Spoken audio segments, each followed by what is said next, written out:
Mason Reed had once owned only one thing that mattered: a battered truck, a cold rented house at the edge of town, and a daughter he kept far from every hard thing the world had tried to do to him. On a rainy night, he found Arya, a homeless girl, bleeding outside a hospital, clutching a torn backpack while strangers walked past without a second look. No one stopped. Mason sold the only vehicle he owned to pay her medical bills, then vanished from her life the way strangers do, quietly, without leaving a name. 10 years later, when he was dazed from losing his house, 50 black SUVs rolled silently to a stop in front of his door, and the whole neighborhood went still. If you believe that kindness never truly disappears, stay with this story until the very last moment, because this one will prove it.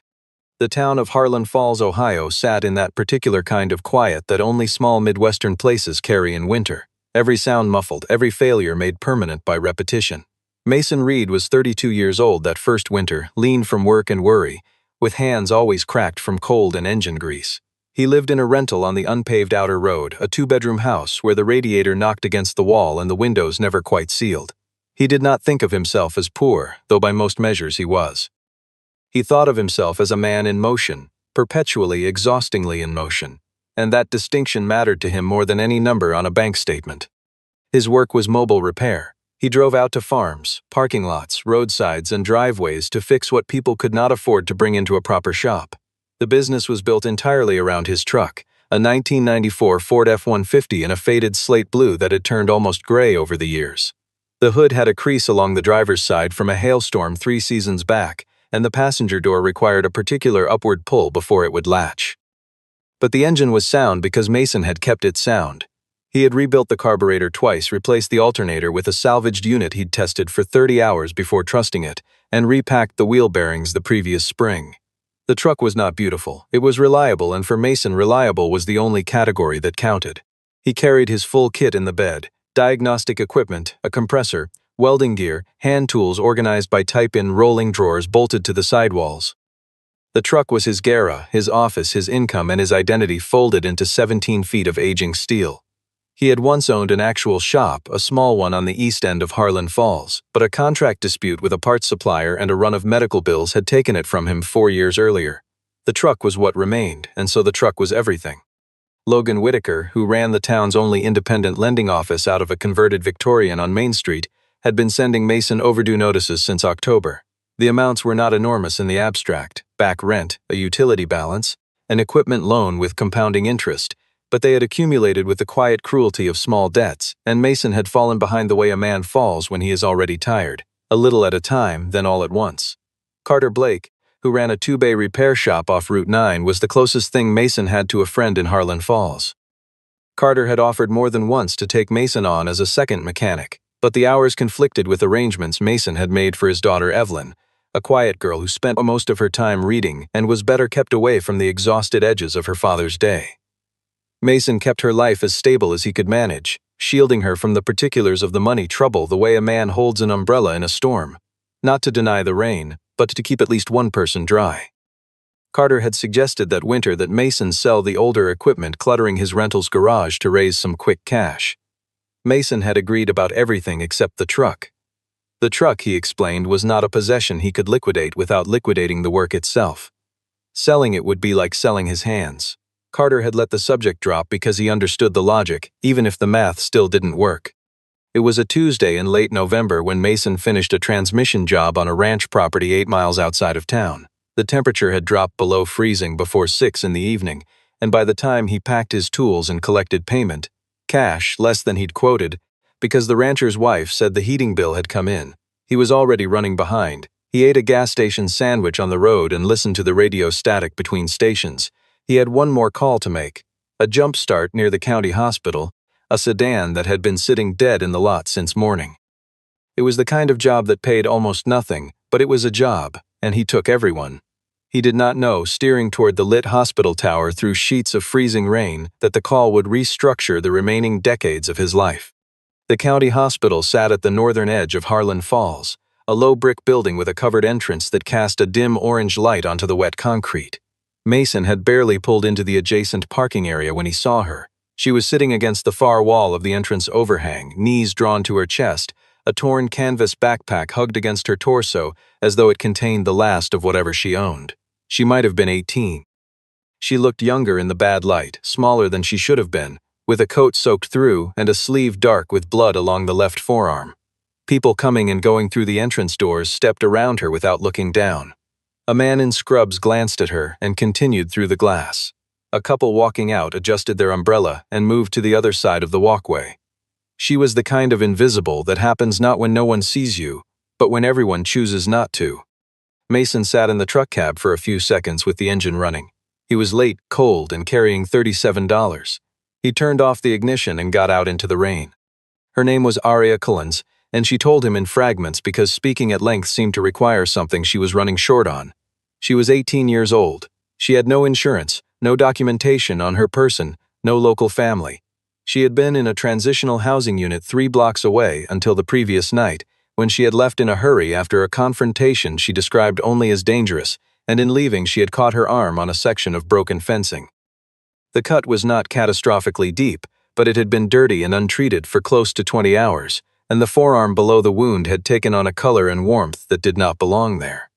Abigail Monroe was the nurse on duty at the intake window, a steady-voiced woman in her 40s who explained that the hospital could run an emergency assessment, but without insurance or a guarantor, treatment cost would be billed to the patient.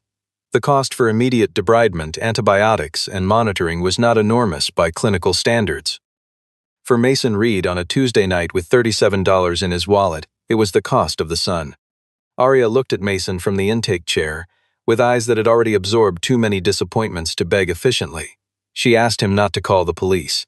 She said it simply, without drama, as a person states a fact about themselves. She had been moved through 3 different support programs in the past year, and in each one the involvement of law enforcement had made her situation worse rather than better. Mason nodded. He did not argue. He stood in the fluorescent light of the intake area with rain dripping from his jacket and thought about the truck in the parking lot, and about the rancher's wife who had shorted his invoice, and about the overdue notice from Logan Whitaker sitting on his kitchen counter, and about his daughter asleep at the neighbor's house, and about the color of Aria's forearm. He stepped back outside and called Carter Blake from the parking lot, rain running off the brim of his cap.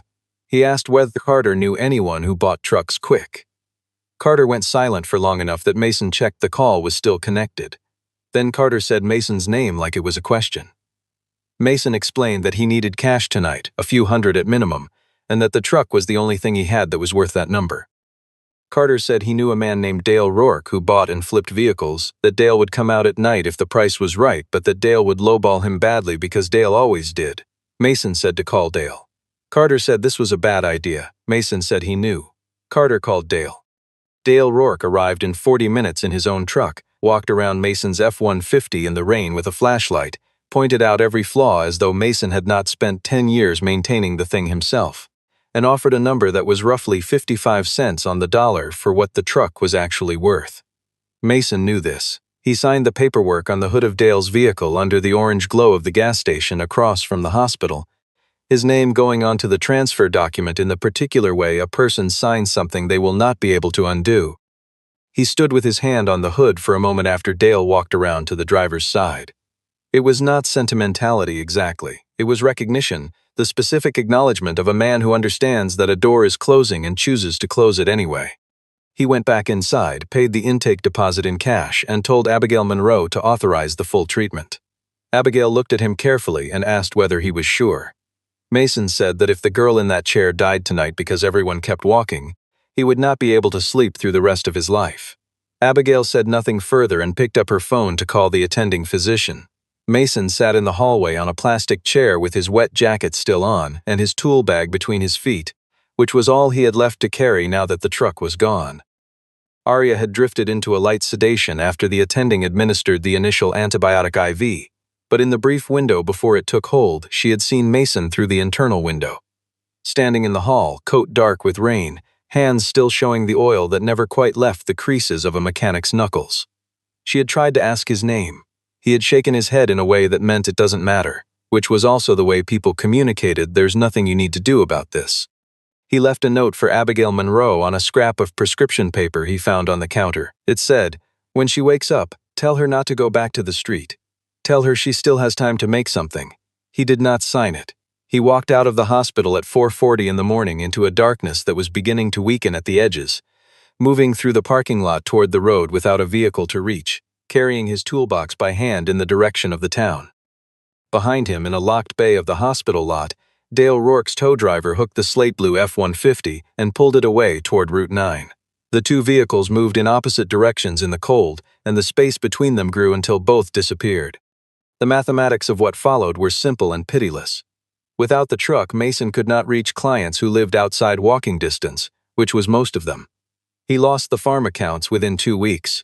The families along the county roads could not wait for a mechanic who arrived by foot or borrowed bicycle, and they found other arrangements without malice and without apology. Carter gave Mason a spot at his shop, sweeping, running parts, occasionally wrenching on jobs that came through the bay, but the pay was hourly and inconsistent, and Carter's shop was not built to carry an extra man. The overdue notices from Logan Whitaker did not pause. Logan was not a man who paused. He had built his lending operation on the principle that sympathy was a form of financial negligence, and he applied this principle with the consistency of someone who had never needed to test it against his own life. He added interest. He added fees. He told Mason in the flat tone of a prepared speech that good intentions did not reverse compounding interest. Mason did not respond to these speeches. He paid what he could when he could, which was not enough and which both of them knew. He took on any labor that was legal and available. He cleaned out a storage unit for a widow on Center Street, repaired a riding mower for the school groundskeeper, helped Carter move equipment between bays on weekends. He kept his life at a functional altitude, which is to say the altitude of a man who has not crashed but who has also not climbed, and who watches the ceiling coming down a few inches every season. He did not tell anyone why he had sold the truck. The town drew its own conclusions. People who had half heard the story through Carter assumed it was debt or gambling or some private shame. Mason let them assume. He was not interested in the version of the story where he emerged as a saint, because he knew that story would arrive with its own costs. The subtle expectation of sainthood ongoing, the careful watching for evidence of hypocrisy, the pressure to have performed goodness for the audience rather than because the audience was irrelevant. He had done what he did because a person was in front of him, and the alternative was intolerable, and he did not require anything more elaborate than that. Abigail Monroe had tried to reach him afterward, but he had already let the phone service lapse. By the time she found a forwarding address, the letter came back undelivered. Aria Collins, for her part, woke in a hospital bed to a note she would keep for 10 years, and a name she would spend those same years trying to find. She was transferred within a week to a women's transitional program in Cleveland, driven there by a volunteer coordinator in a donated minivan on a January morning when the highway was slick and gray, and the city appeared ahead of them like a difficult problem someone else had already decided to solve. She carried almost nothing. The backpack, mended now with a strip of medical tape over the main tier, a folded discharge sheet, and a handwritten note on prescription paper that she had memorized within the first day and could no longer read without her vision going unreliable. In Cleveland, Aria did the work of reconstruction with the same stubbornness she had used to survive everything that preceded it. She enrolled in a GED program. She worked double shifts at a transitional housing kitchen in a catering company. She moved from the transitional program into a shared apartment, then into a studio. She restored her documentation, birth certificate, state ID, eventually a Social Security replacement, approaching each bureaucratic obstacle as a problem with a procedural solution. She asked about Mason Reed regularly, through the transitional program's caseworkers, through hospital records she eventually had standing to request. The payment on file from the night of her admission listed a partial address that led to an expired phone number and a house that had changed tenants. Abigail Monroe had transferred to Columbus the previous spring. The chain was broken in too many places to follow directly. But Aria had developed by then a particular relationship with unfinished projects. She had also developed something more concrete, a theory rooted in her own experience and in the experiences of the women around her about the specific violence of being unable to move. She had watched women in the shelter miss medical appointments because there was no transportation. She had watched a man with a heart condition wait 4 hours for a city bus to a clinic that was 6 miles away. She had worked briefly for a small medical courier company and understood the infrastructure that existed for patients who could pay and the gap that existed for those who could not. It was the residue of 100 decisions made by people for whom mobility had never been a question. In the gap, people got sicker, missed diagnoses, lost jobs, lost housing, lost their children to foster systems that would not have taken them if their parent had been able to get to an appointment on a Tuesday afternoon. Aria wrote a business plan in a spiral notebook on a kitchen table in Cleveland at the age of 22. She called the concept a mobile emergency transport network for underinsured and uninsured patients. She funded the first vehicle through a community development grant and $12,000 she had saved over 3 years of double shifts. The first vehicle was a second-hand Chevrolet Suburban that she and 2 volunteers ran on a rotating schedule. She drove it herself on weekends because she needed to understand the work from inside. In the notebook she had kept since the hospital, she had written one line in the last pages, behind the business projections and the expense forecasts. "Someday find the mechanic who sold his truck to save me." That line did not appear in any pitch deck or grant application. It was the one part of the project that was entirely hers, not strategic, not scalable, just true. Back in Harlan Falls, Mason Reed had aged into his 40s the way men do when they have carried weight for a long time without putting it down. Not broken exactly, but shaped differently than they might have been. He was 42 when the second set of notices arrived from what was now Logan Whitaker Financial Services, Inc., which had grown from a lending office into a local institution that processed mortgages, vehicle loans, and small business credit for several surrounding counties. The house on the outer road, which Mason had been paying down in fractional and irregular installments for a decade, was still in a state of contested ownership that Logan had kept strategically unresolved through a series of clause adjustments and rewritten terms. Mason had signed what Logan had put in front of him at various low points, trusting the documentation less than he should have, and understanding the compounding structure not at all, because understanding compounding structures required the kind of attentive financial literacy that was difficult to develop when you were also working 60 hours a week and eating sandwiches in a truck you no longer owned. The latest notice said 14 days. It said the property would revert under terms of the original default clause. It said this in the neutral language of legal documents, which is also the language of things that cannot be argued with on the sidewalk. Mason still worked as a mechanic, though now without any vehicle of his own. He worked from Carter's shop, taking the jobs that didn't require mobile service, which meant the poorer clients, the ones who pushed vehicles to his door by hand or had them towed in on flatbeds. He fixed what others considered unfixable. He charged less than market rate because he remembered being on the other side of the rate, and because charging more would have required him to become a different kind of person. His daughter Evelyn had grown up and moved to Columbus for work. She called on Sundays and said she was fine, and he told her the same, and they both understood more than they said, which is the particular economy of parents and children who have learned to protect each other. He found, while clearing out a storage box one afternoon 2 days after Logan's final notice, a photograph that had slipped between a folded shop manual and an envelope of old invoices. It was blurry, taken with a disposable camera at some point during the mid-90s. The slate blue F-150 parked in the lot behind the old shop he'd lost, the hood up, his younger self visible in the corner of the frame, half turned toward the camera with an expression that was not quite a smile. He looked at it for a while. He thought of the night at the hospital. He thought of Aria Collins, of whom he knew nothing, whether she had survived the infection, whether the program had helped her, whether she was still in Ohio or somewhere else entirely. He had thought of her occasionally over the years, not with the weight of regret, but with the mild, persistent wondering of a person who left something unresolved and learned to make peace with the unresolution. He set the photograph on the kitchen table. He allowed himself, briefly, to feel something about it. Then Carter came by in the evening and they sat on the porch in the cold and talked about nothing in particular, the way old friends do when the particular things are too large for the available words. On the morning Logan Whitaker had specified, a Monday that arrived gray and still as a held breath, Mason was up before 6. He moved slowly through the house, pulling his tools into a canvas duffel, the good wrenches, the diagnostic reader, the set of precision screwdrivers he'd owned for 15 years. He did not pack quickly. He moved with the deliberateness of a man who knows that moving quickly would make it feel like flight, and he refused to feel like he was fleeing. 2 neighbors had already appeared at their windows across the road, drawn by the sight of Logan's silver sedan parked at the curb and the presence of a woman in a blazer who appeared to be reviewing a document on a clipboard. Logan himself stood on the sidewalk in his winter coat, speaking in a lowered tone to a young man from his office. The physical presence of legal process had a way of drawing observation the way weather events did, quietly but completely. Logan looked up when Mason came out the front door carrying the duffel. He said without raising his voice that it was a shame how a man could spend a decade not quite making it and then act surprised when the math caught up. He said "L'homme tot comme Chautauqua donne," Or rather, he said the English equivalent of it, which was that being a good person didn't keep the lights on, in the tone of a man who had been saving the line. Mason put the duffel down on the porch steps and said nothing. He had answered Logan enough times over enough years to have reached the place past answering, where silence was not defeat but simply efficiency. The sound came from the south end of Rutherford Road, where the residential stretch fed onto the county route.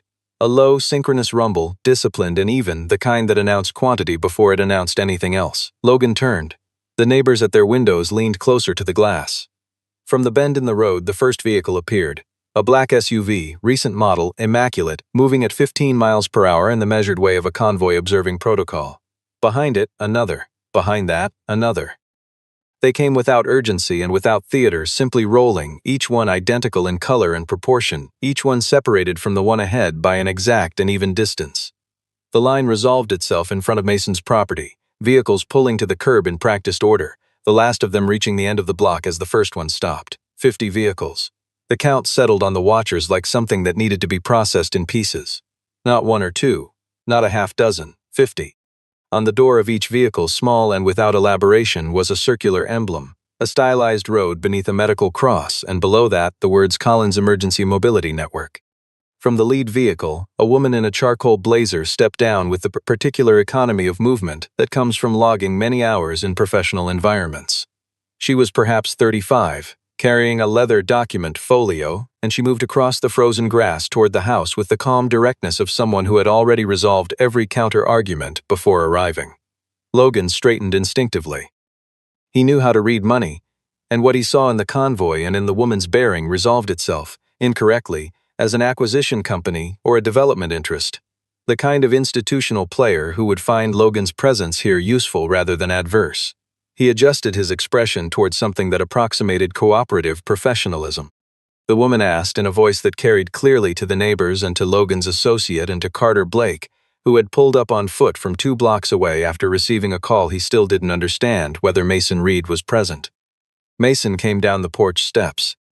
She introduced herself as Madison Vale, legal counsel for the Collins Emergency Mobility Network, and she said, with the methodical clarity of someone reading from a document she had personally drafted, that the outstanding debt against this property had been paid in full as of 8:47 that morning via certified bank transfer, that the property title had been purchased outright and was being transferred into Mason Reed's name with no encumbrance, and that any proceeding regarding seizure of this property was therefore not only premature but legally invalid and must cease immediately. Logan opened his mouth. Madison Vale removed from the folio a set of documents, bank transfer confirmation, title transfer certification, a legal cease notice prepared under Ohio statute, and held them out to Logan's associate with a patience that was more unnerving than aggression. Logan said this could not be legitimate. Madison said the bank had already confirmed it. Logan said he would need time to verify. Madison said the verification had been completed. Logan said there were still outstanding obligations. Madison said that those obligations, upon review of the original loan documentation, had been found to include $17,000 in fees that did not appear in the original contract, and whose legality was the subject of a complaint currently being reviewed by the Ohio Division of Financial Institutions. Logan's associate took a step back. Mason stood in the middle of this, holding his canvas duffel with both hands. He looked at Madison Vale. He looked at the row of black vehicles along his road. He looked at Carter standing at the edge of the property with an expression that had moved past surprise into something quieter. He asked who had sent this. Madison said she represented the organization's founder and that the founder was present. She turned and gestured toward the 4th vehicle in the line where the rear door was opening. Aria Collins stepped out into the February cold in a dark wool coat, no dramatic lighting, no announcement. She was 28 years old. The intervening decade had not made her unrecognizable. Her face still carried the structure of the girl outside the hospital, but it had given her something that hadn't been there before. A settled quality, a stillness that was not passivity but precision, the particular composure of a person who had decided a long time ago exactly who they were going to be and had been it consistently, under conditions that would have argued against it.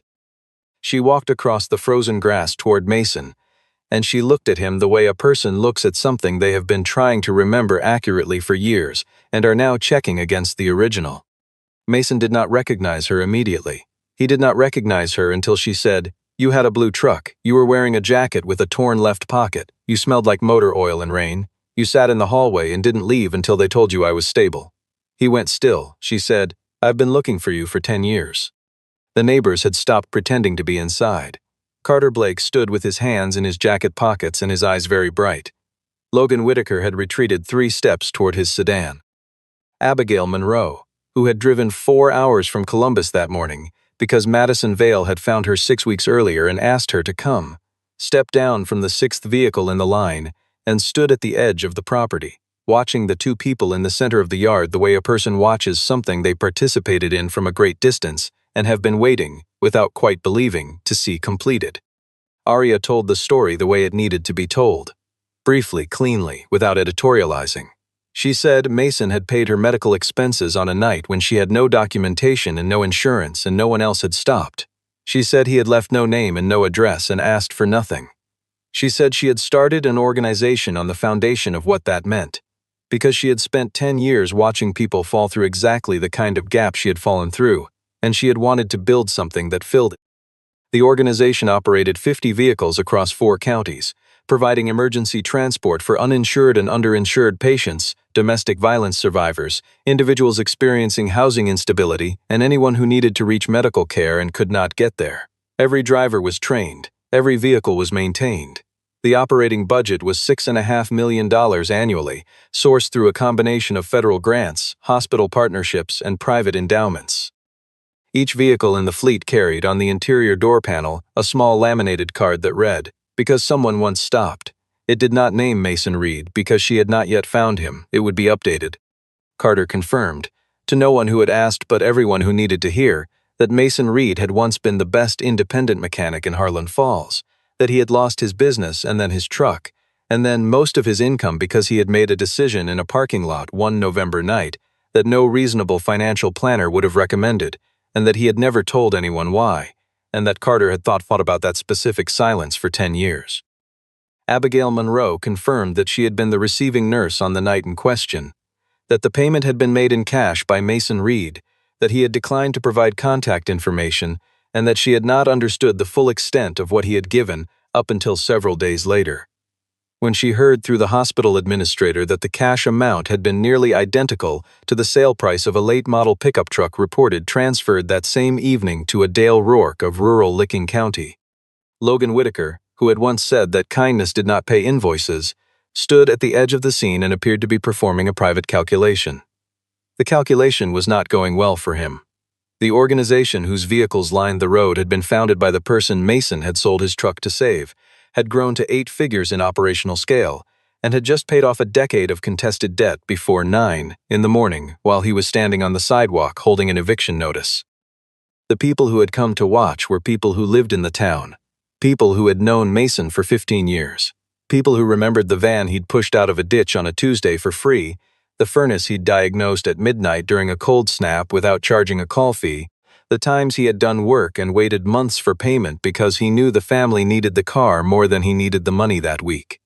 The social ledger of Harlan Falls had always been more complex than Logan's financial one, and in this particular morning it was resolving itself publicly against him. Aria did not move to humiliate him. She was not interested in that kind of conclusion. She asked Madison Vale to ensure that the formal complaint regarding irregular loan practices was forwarded to the appropriate review body, and she asked Carter Blake whether he knew of other individuals in the area who had been subject to similar terms, which Carter did, and the list was not short. She said she was not there for revenge. She said she was there because Mason had given her 10 more years of life, and she had tried to be worth them, and she wanted him to know that. Mason stood in the space between all of this and looked for something adequate to say, which was not something he found easily even under ordinary circumstances. He said he wasn't a hero. He said he'd just made a decision. Aria said that was exactly right, and that she'd made 50 of them since, and they were parked in front of his house. What Aria had not yet explained to Mason, and what she now laid out quietly while the crowd remained, was that the debt payment and the title transfer were not the full scope of what she had come to offer. She wanted to build something in Harlan Falls. The town was within the operational radius of her eastern Ohio coverage area, and there was a property, a former machine shop on the south end of town that had been vacant for 3 years, that the network had already contracted to acquire. The plan was to convert it into a regional maintenance and training center. a facility that would service the fleet vehicles at cost and offer reduced-rate mechanical repair to low-income community members, while also running a certificate program for mobile emergency vehicle technicians. The program would feed trained mechanics into the network across the region. The facility would operate in service to the population the network was built for, and it would require someone to run the technical operations who had the skills and the instincts and the kind of reputation that could not be manufactured. The reputation of a man who was trusted by the people who couldn't afford to be wrong about who they trusted. Mason said no. He said it without hostility, but with the certainty of a man who has lived long enough with a particular version of himself to be suspicious of dramatic departures. He said he was too old to be someone's symbol. He said he didn't know how to run a center. He said he'd only ever known how to run one truck. Arya said that one truck was enough. She said 10 years ago he had trusted her with something he couldn't afford to give, and she was asking him to trust her now with something she'd been building ever since. Carter said from the edge of the crowd that this was the least Mason could do after making everyone worry about him for a decade. A few people near the fence line laughed, the tight, relieved kind of laughter that comes when tension releases faster than expected. Mason looked at the ground. He looked at the vehicles. He looked at Arya.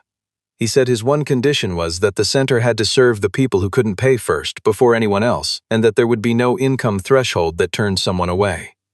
Arya said that was already in the charter. Madison Vale opened the document folio a second time and removed a key, a standard brass key, not new, slightly worn at the teeth, and held it out to Mason.